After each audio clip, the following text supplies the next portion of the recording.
مثال کے طور پہ اپنے نفس کو کم کرنے کے لیے انسان دھمال ڈالتا ہے، اپنے نفس کو کم کرنے کے لیے زمین پہ بیٹھتا ہے، اپنے نفس کو کم کرنے کے لیے انسان عاجزی شو کرتا ہے. جہاں یہ کی جائے ہو سکتا ہے وہاں پہ بہت سے مینرزم ویسے نہ ہوں، تو یہ دقت پیش آتی ہے. بالکل آتی ہے، بہت زیادہ آتی ہے. اس کو جہالت، اس کو نشے والوں کا کام یا کچھ، کیونکہ مکسچر تو ہے نا. جیسے صفدر شاہ صاحب کو بابا جی نے تو غلامت، سید صفدر علی بخاری نام تھا، لیکن وہ سب کچھ چھوڑ کے وہاں جا کے بیٹھے ہوئے تھے. اور یہ بات لوگوں کو اب سمجھ آئی کہ وہاں پر تو اسی زبان میں بات ہونی تھی، تو موسیقی اور رقص سے ہو ہی رہا تھا، تو وائی ناٹ وہ رقص رومی کا درویش والا ورلنگ رقص ہو جائے.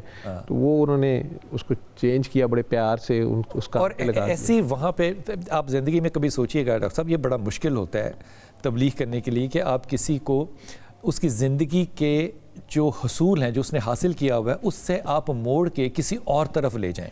بڑا مشکل ہوتا ہے.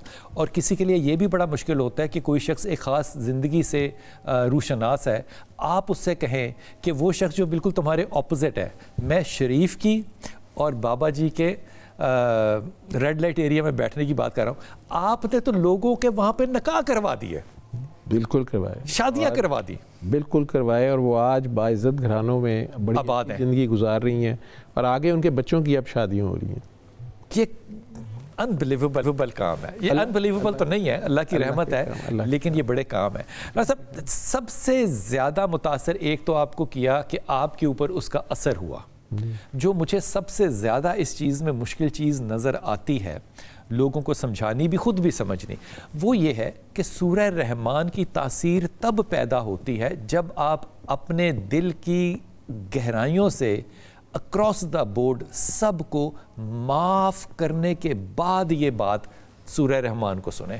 یہ بات کہاں تک صحیح اور غلط ہے؟ سر، آپ نے نماز پڑھنی ہو، آپ کو وضو کرنا ہے، آپ کو صاف پاک وضو کے بغیر نماز نہیں، تو دل کا وضو بھی کرنا پڑے گا. جب دل والے سے بات کرنی ہے، آپ چاہتے ہیں اللہ پاک آ جائے وہاں پہ، تو دل کو پاک تو کرنا پڑے گا نا. تو صاف تو صابن سے دھو کے بھی چیز ہو جاتی ہے، لیکن اگر وہ اللہ کی خاطر صاف کیجیے پھر وہ پاک ہو جاتی ہے. ٹھیک. یا آپ نے رزق حلال پہلی تاریخ کو تنخواہ لے لی، لیکن اس میں سے کسی کو کھانا کھلا دیا، کسی کو صدقہ خیرات زکوٰۃ اللہ کے لیے دے دیا، تو وہ پاک بھی ہو گیا. یہی فرق ہے صاف پاک میں. تو اگر رحمان کو پکارنے لگے ہیں، رحمان کہتے ہی اسے ہیں جو گناہ گار کو بھی معاف کرتا ہے. ہائے کیا خوبصورت. جو فرعون کو بھی بچانا چاہ رہا ہے، موسیٰ اس کو پیار سے بات کرو، یار وہ سمجھ جائے گا، یار وہ میرا ہی بندہ ہے. کس طرح بات کر رہا ہے نا وہ فرعون کے لیے جو میل جینوسائیڈ کرتا جا رہا ہے. تو جو اس کو بھی معاف کرنا چاہ رہا ہے، وہ رحمان، اس رحمان کے آگے جاتے ہوئے اگر آپ اس کی مخلوق کو معاف کر دیں تو اللہ کی رحمت تو بہت جوش میں آ جائے گی. کوئی تو نے معاف کیا ہے تو یہ تو میری صفت ہے، تو تم نے ایک چھوڑا میں تجھے 70 چھوڑتا ہوں. کیا بات ہے. نذیر ہمارے ساتھ ہیں. آئے ہائے ہائے، حل جزائے احسان کال لینے کا میرا جی کہہ رہا ہے، صرف باتیں کریں. نذیر السلام علیکم. السلام علیکم. السلام علیکم. السلام بلال بھائی، کیا حال ہے؟ اللہ کا کرم، اللہ کا کرم. نذیر بھائی، آج کتنے 3-4 سال سے میں کوشش کرتا رہا ہوں، کال نہیں لگتی تھی. یہ ہماری بڑی مشکل سے لگی ہے. یہ اچھی ٹیم نہیں ہے، یہ نکمے لوگ ہیں، یہ فون ہی نہیں ملاتے، 3-3 4-4 سال بعد لیتے ہیں کال. صحیح کہہ رہے ہیں آپ. حکم کریں، اب کال مل گئی ہے نا، اب آپ حکم کریں. سر مجھے 16 سال ہو گئے میں چارپائی میں پڑا ہوا ہوں. کیا کریں؟ سوری، ہڈی میں رگ خراب ہے رحمان سے، وہ تھوڑی سی جگہ سے ڈیمیج ہے نا. اس زمانے میں ابو ظبی میں ہوا کرتا تھا، 2010 میں آیا ہوں. پھر وہاں بھی علاج کرایا، سوری تھی نہیں ہویا. پھر ادھر بھی آ کر پنڈی، اسلام آباد، پشاور تک کوئی جگہ نہیں چھوڑی. تو میڈیکل سائنس میں وہ بولتے ہیں علاج نہیں ہے. نذیر صاحب مسئلہ آپ کا شروع میں آواز ذرا خراب ہوئی، مسئلہ سمجھ نہیں آیا کہ مسئلہ کیا ہے. کیا یہ ریڑھ کی ہڈی میں رحمان ہے نا جی، یہ ڈیمیج ہے تھوڑی سی، اس کی وجہ سے میں یہ 16 سال ہو گئے چارپائی میں پڑا ہوا ہوں. یہ کمر سے نیچے شالو، ابھی 2-3 سال ہو گئے، اور ساتھ میں بہت سی بیماریاں لگ گئی ہیں، جیسا کہ وہ بواسیر ہو گئی، چھوٹے پیشاب کی تکلیف اور درد ٹانگوں میں. وہ بس کیا بتاؤں، بس ویل چیئر میں میں نہیں بیٹھ سکتا ہوں، بہت مشکل ہو گیا.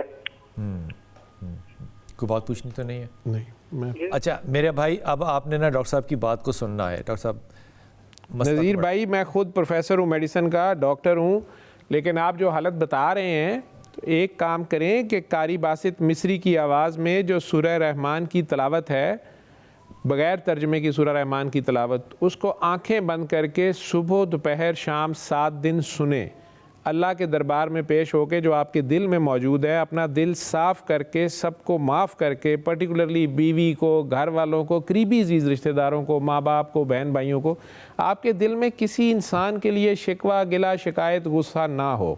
آپ اللہ کی خاطر اللہ کی مخلوق کو معاف کر کے بلکہ دعا دے کے یا اللہ میرے دشمنوں پر بھی کرم کر، فضل کر، رحم کر، برکت کر، میں نے سب کو معاف کیا، تیری خاطر تو بھی سب کو معاف کر. اس طرح سے اس کے آگے پیش ہو کے دل کے کانوں سے اس کو سنیں صبح دوپہر شام، اور 15-20 منٹ میں وہ تلاوت ختم ہو جاتی ہے. پھر آنکھیں کھولیں، آدھا گلاس پانی لیں، دوبارہ آنکھیں بند کریں اور اپنے دل میں جتنے پیار سے 3 بار اللہ اللہ اللہ کہہ سکتے ہیں، اپنے دل میں پیار سے 3 بار اللہ کہہ کے 3 سانسوں میں وہ پانی پی لیں. اس کے بعد آنکھیں کھول دیں. یہ 1 ہفتہ آپ نے کرنا ہے، صبح دوپہر شام، ایک علاج کے طور پہ. یہ ایک طریقہ علاج ہے. اور اللہ کریم کہ آپ آگے پیش ہو جائیں، اس سے بڑا کون طبیب ہے. آپ اپنی غلطیوں پہ شرمندہ ہو کے اس کے آگے پیش ہو جائیں، وہ تو رحمان ہے. کئی بار یہ ہوتا ہے کہ وہ تو فوراً معاف کرتا ہے، ہم نہیں معاف کر رہے ہوتے یا ہمیں کوئی نہیں معاف کر رہا ہوتا. تو اگر ہم اس کی خاطر اس کی مخلوق کو معاف کریں گے، تو اگر آپ کو کوئی نہیں معاف کر رہا تو شاید اللہ اس کے دل میں رحم ڈال دے کہ یار اس نے میرے وہ بندے چھوڑے ہیں، تو بھی چھوڑ دے. تو کسی کی بھی دعا لگ جاتی ہے. اور آپ اللہ کے خاطر جب معاف کریں گے تو یہ احسان ہے. تو احسان کا بدلہ بھی احسان ہے. تو اللہ کریم وہ شفا دے سکتے ہیں جو ڈاکٹروں کے پاس ہے ہی نہیں ہے، یا ڈاکٹروں کے پاس فی الحال اس کا علاج نہیں ہے. تو یہ آپ نے کرنا ہے. اور پھر ہفتے کے بعد جوں ٹھیک ہوتے جائیں، آگے لوگوں کو خود ہی یہ طریقہ علاج آپ بتا دیجیے گا. اپنا یہ وقت یاد رکھیے گا اور اس درد کے ساتھ آگے کسی کی مدد کر دیجیے گا. ڈاکٹر صاحب، جب آپ کہتے ہیں کہ اللہ کے سامنے حاضر ہونا ہے، جی یہ حضوری کیسے کرنی ہے؟ آپ صرف یہ مان جائیں کہ وہ آپ کے دل میں ہے. آپ اپنے سانسوں کی طرف چلیں، دھیان کر لیں، اپنے دل کی دھڑکن کی طرف دھیان کر لیں، دھیان صرف اس کی طرف کر لیں، اللہ کی طرف دھیان کر لیں. یہ مان لیں کہ وہ سن رہا ہے، دیکھ رہا ہے. وہ کہہ تو رہا ہے میں سمیع و بصیر ہوں، میں سمیع و بصیر ہوں، میں سن رہا ہوں، میں دیکھ رہا ہوں، میں سن رہا ہوں، میں دیکھ رہا ہوں.